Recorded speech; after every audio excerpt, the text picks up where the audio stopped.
শরীরের পর থেকে বিপদের সেই গজবের সূচনা শুরু হয়ে গেছে। সেই কোন মুহূর্তে বাংলাদেশে আগামী কোরবানির ঈদ পর্যন্ত, আগামী ফাতিহা শরীফ পর্যন্ত, আগামী 6 মাসের মধ্যে এত ভয়ঙ্কর রক্তপাতের সম্ভাবনা চতুর্দিক তাকায় দেখেন, আজকে সারা দুনিয়ার দিকে তাকায় দেখেন।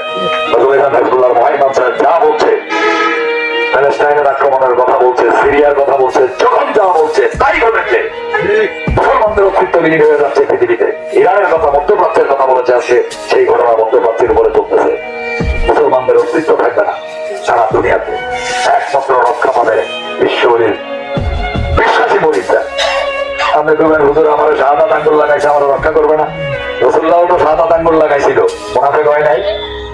রাসূলুল্লাহর খলিফাদেরকে জবাই করে নাই? রাসূলুল্লাহর আওলাদদেরকে জবাই করে নাই? টুকরা টুকরা করছে না? সবাইকে মুসলমান হয়ে গেছে।